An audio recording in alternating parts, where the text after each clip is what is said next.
The discussion around Survivor 50 has been on the negative side. People talking about their favorite players not making the cast, or Survivor legends that should have been on the season. And I feel like a lot of people at the current moment are a little down on the prospect of Survivor 50. And while I think there's a lot of truth in that, I don't think that this cast is my ideal cast or the perfect group of players that I personally would choose. None of that has changed my personal feeling that Survivor 50 has a chance of being a damn good season of Survivor. Here are the three main reasons why I'm so hopeful for 50. One, this is the first returnee season with 90-minute episodes. So far in the 90-minute era of Survivor, I think we've had more hits than misses. Season 45, 46, and 47 are all well-received seasons of Survivor. For me, those three seasons are in the, top half of all Survivor seasons. And I know that I thoroughly enjoyed the week-to-week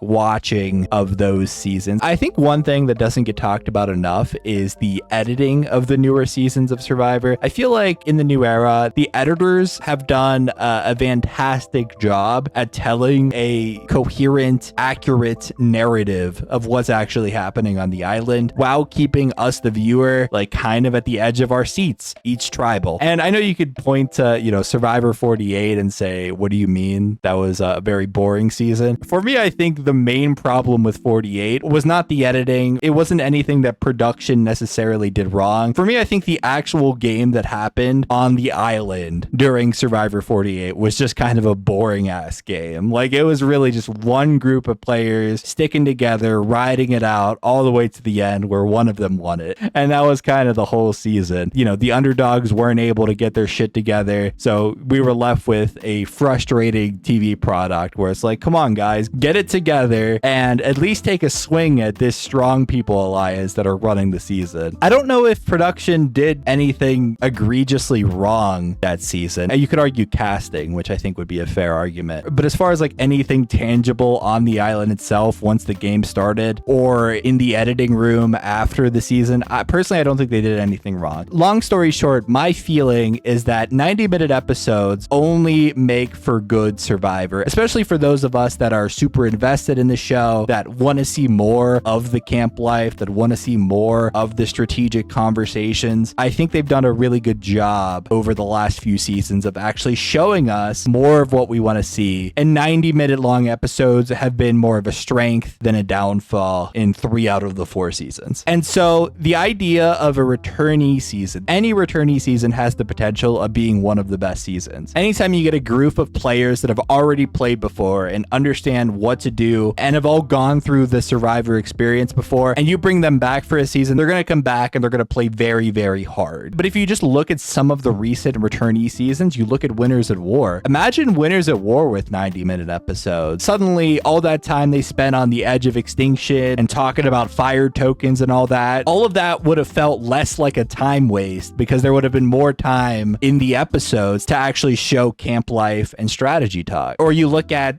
Survivor Second Chances, where a big criticism of that season is that it's all game bots. The whole season is about strategy. There's not enough close relationships in the actual episodes of the show, which I think is a fair criticism. And, had that season had 90-minute episodes, I believe that if the modern Survivor editors were editing that season, they would have included much more of the relationship stuff that we love about Survivor, just simply because they would have had more time to do so. Or even if you go back and watch early Survivor, if there was any round of gameplay where there was like a good amount of strategy happening that was hard to keep up with, which happens fairly often in this show, if you go back and watch the early seasons of Survivor, a lot of them, they have a reward challenge halfway through where then the players have to go on a reward and they talk about the reward, and they have the immunity challenge and all the normal stuff. Cramming all of that into a 40-minute episode, it can kind of feel a little rushed. And even though the older seasons of Survivor, have that charm to them that I think is missing from New Era, I think that as far as the actual structure of the episode, I personally prefer the 90-minute format where we get long camp life segments and multiple strategy segments. All of the strategy of an episode in old Survivor, a lot of the times was cut down into one segment of television. All of that to say that 90-minute episodes, I think, have significantly made Survivor a better television show. And And the idea of a returning season with 90 minutes, I think has the potential of being one of the greatest seasons of all time. Number two, the trajectory of the new era. The phrase new era doesn't elicit the most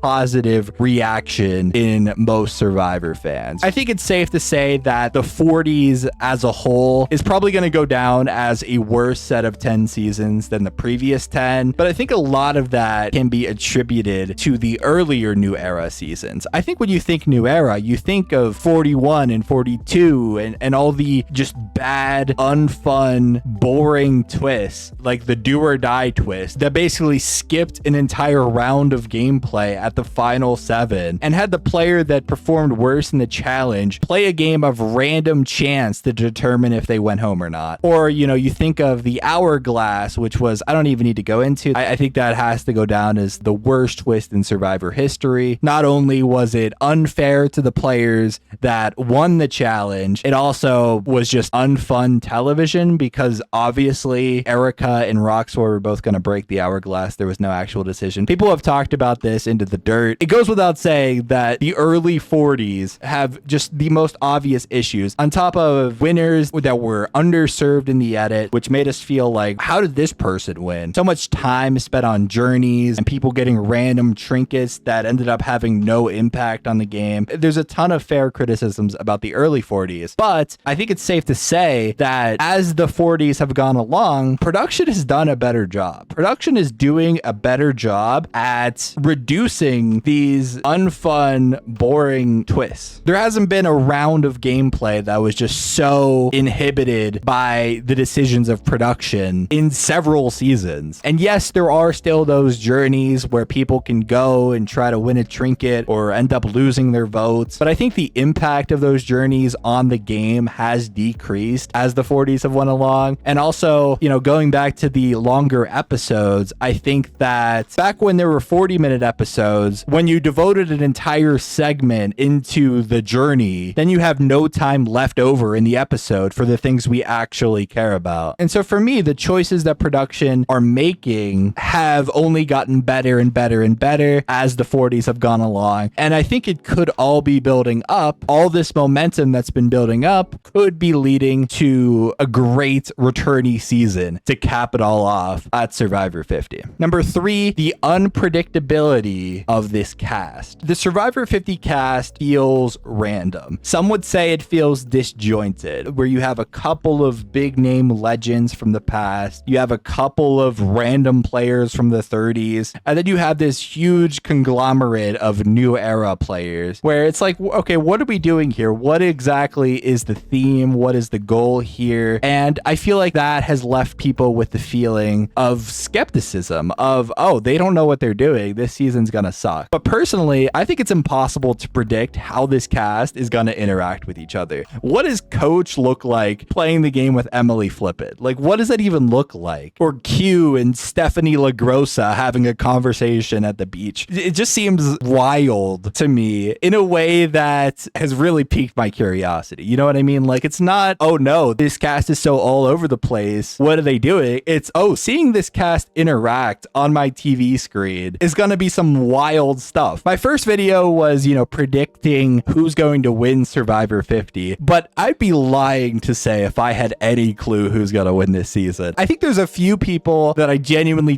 don't think are going to win, but I honestly believe that maybe 17, 18 different people could win this season. And that unpredictability for me has really got me interested in this season. One view on it that I've heard is that there's too many new era players. All of the old schoolers are going to be on the outs. You know, the 30s people are going to get with the new era people and they're going to pick off the old players. You don't know how that's going to go. The new era has this reputation of having players that are more than willing to make a move. If anything, they're too willing to make a move, where they try to make moves when you shouldn't be making a move. And so I think that if any of them see that, you know, they're not optimally positioned within the majority alliance, I think they're very willing to pick up some of these older school players, pick up a Colby or an Ozzy if they happen to gel with them on a personal basis, or a Jenna or a Stephanie. You can't convince me that the new era is going to stick together. Like, they're the goddamn new era. The new era is anything anything but sticking it out until the end. Like, you could argue 48 is that, and 48 does have 3 people, but 3 people doesn't win you a Survivor season. 3 people doesn't get you through a vote. And so when I look at this cast, I'm just left with the feeling that every time I have an idea of, oh, I think I might go this way, or I think I might go that way, like, I genuinely don't know. The season could go any which way, and I'm personally just very excited to see it. I appreciate all the love on the first video. That was amazing to see. That video gained a lot more traction than I ever expected it to, and I really appreciate all the nice comments that were there. Thank you guys for watching.